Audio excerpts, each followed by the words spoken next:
반헌법 반민족, 시대착오적인 8.15 통일 독트린. 조성렬의 전략노트. 올해 제79년 광복절 기념식은 사상 초유로 세 군데로 나뉘어 치러졌다. 윤 대통령이 참석한 정부 주최의 경축식과 민주당 등 야당들이 참석한 항일독립선열선양단체연합 주최의 경축식, 그리고 광복회를 비롯한 37개 독립운동단체들이 개최한 경축식이다. 특히 개관1의 독립기념관에서 매년 열리던 광복절 기념식도 취소되었다. 이번 사태의 직접 발단은 독립기념관장에 뉴라이트 인사를 임명한 것을 항의한 데서 시작됐지만, 광복회의 성명처럼 정부의 친일 편향적인 정책에 항의하고 일제 극복과 함께 자주독립을 되찾은 광복절을 기념하기 위한 것이라는 점이 배경에 깔려 있다. 실제로 윤석열 대통령의 광복절 경축사에는 국권 침탈을 말하면서도 어느 나라한테 국권을 침탈당했는지 알 수 없을 정도로 일본에 대해서는 단 한마디 언급도 없다. 이런 국론 분열의 와중에 윤 대통령은 생뚱맞게 8.15 통일 독트린이란 것을 내놓았다. 이것은 역대 보수정부가 시도해온 민족 공동체 통일 방안 형해화 작업의 연장선에 있는 것이다. 우리 정부의 공식 통일 방안은 민족 공동체 통일 방안이다. 이 통일 방안은 1989년 노태우 대통령의 국회 특별연설을 통해 한민족 공동체 통일 방안으로 제시되었다가 1994년 김영삼 정부에서 화해협력, 남북연합, 통일국가의 3단계 민족 공동체 통일 방안으로 재정립된 것이다. 비록 보수정부에서 제안된 것이지만 민족 공동체 통일 방안이 정부의 공식 입장이 될 수 있었던 것은 초당파적인 합의와 동의가 있었기 때문이다.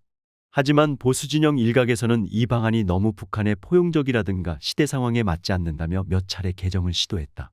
이명박 대통령은 2010년 8.15 경축사에서 주어진 분단 상황의 관리를 넘어서 평화통일을 목표로 삼아야 한다고 밝히면서 새로운 남북관계의 패러다임으로 평화공동체, 경제공동체, 민족공동체 등 단계적으로 형성되는 3대 공동체 통일 비전을 발표했다. 하지만 이는 새로운 통일 방안은커녕 새로운 패러다임과도 거리가 멀었다.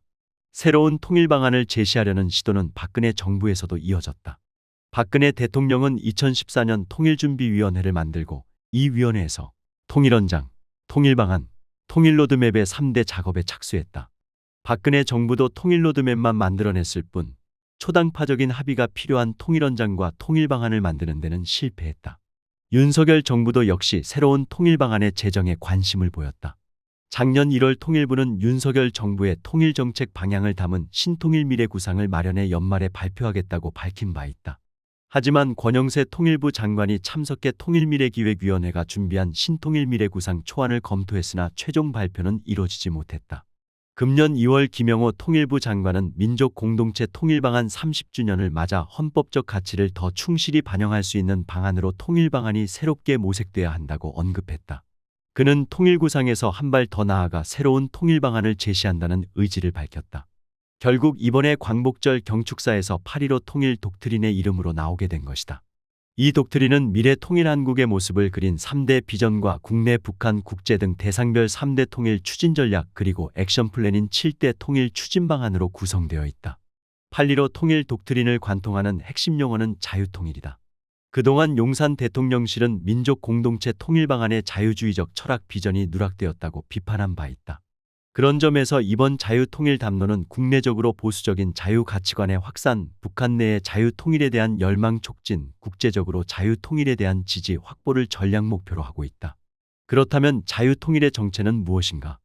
헌법 제4조는 대한민국은 통일을 지향하며 자유민주적 기본질서에 입각한 평화적 통일정책을 수립하고 이를 추진한다고 명시하고 있다. 헌법에 규정된 자유민주적 기본질서에 대해 대법원과 법제처는 The Basic Order of Freedom and Democracy로 번역해놓고 있다. 여기서 자유는 공산독재를 제외하고 사상과 표현의 자유를 광범위하게 인정하는 것이다. 하지만 윤석열 정권이 말하는 자유는 협소한 의미의 보수주의 정치 이념이다. 이는 일본 보수정당인 자유민주당의 당명에서처럼 정치적 보수주의 가치를 의미하는 자유이다. 또한 이승만의 4대 건국정신에 입각한다는 전광훈 목사의 극우정당인 자유통일당과 용어가 같은 것은 우연이 아니다.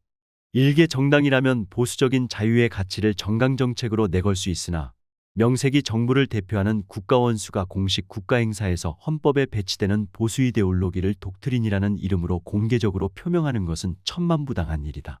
통일은 남북한의 체제와 이념 차이는 물론 남한 사회 내의 다양한 정치, 경제, 사회문화적 차이를 극복하고 통합하는 복합적인 과정이다. 그런데 윤 대통령이 내놓은 통일 독트린의 핵심인 자유통일은 대한민국 헌법과 민족 공동체 통일 방안에서 말하는 자유민주적 기본 질서에 입각한 통일과 커다란 개념 차이가 있다. 윤석열 정권이 광복절 경축사의 8.15 통일 독트린에서 자유통일을 내세우며 우리 주도와 북한 변화를 제시한 것은 대화와 협상에 의해 평화통일을 추구하겠다는 것이 아니다. 이는 보수가치로의 통일, 사실상 보수우파에 의한 북한 흡수통일을 지향하는 것이라고 볼 수 있는 것이다. 이처럼 통일 독트린은 우리 민족에게 통일 미래에 희망을 안겨주는 것이 아니라 남북의 대립과 대결을 고취하는 반민족적인 분열 구상이다. 무엇보다 윤석열 정부가 과도한 친일 편향으로 국내 분열을 일으키고 있는 것도 모자라 남북 대결까지 고취함으로써 우리 민족을 갈기갈기 찢어놓으려고 하고 있다. 이처럼 이 독트린은 남한 사회에서조차 특정 세력에게만 통용되는 이데올로기를 북한 사회로까지 확산하려는 무모한 내용을 담고 있다. 하지만 북한이 연초에 적대적 두 개 국가관계를 발표하고 사실상 핵무기 보유국이 된 상태에서 이러한 현실을 무시하고 흡수통일을 지향하는 자유통일을 내건 것은 시대착오적이다. 미중 전략 경쟁이 가속화되고 있고 신냉전 분위기가 조성되고 있는 현 국제정세 속에서 지금 우리에게 필요한 것은 현실성 없는 통일 독트린이 아니라 남북한이 전쟁 위험 없이 대화와 협력을 추진할 수 있도록 하는 평화공존 방안이다. 북한이 적대적 두 개 국가관계를 내세웠다고 해서 우리마저 통일을 포기하는 것은 옳은 선택이 아니다. 그렇다고 사실상 핵무기를 보유한 북한을 상대로 정보 유입으로 체제 붕괴를 유도하고 우리 주도로 흡수통일하겠다며 통일 독트린이나 발표하고 나서는 것도 어리석고 위험한 짓이다. 우리는 초당파적으로 합의한 민족 공동체 통일 방안을 견지하며 평화통일을 추구하되 당면한 남북 간의 군사적 긴장을 완화하고 대화를 재개할 수 있는 방안을 모색하는 것이 현실적이고 바람직한 자세이다. 윤 대통령은 가짜뉴스 타령을 할 것이 아니라 더 늦기 전에 8.15 통일 독트린을 철회하기 바란다.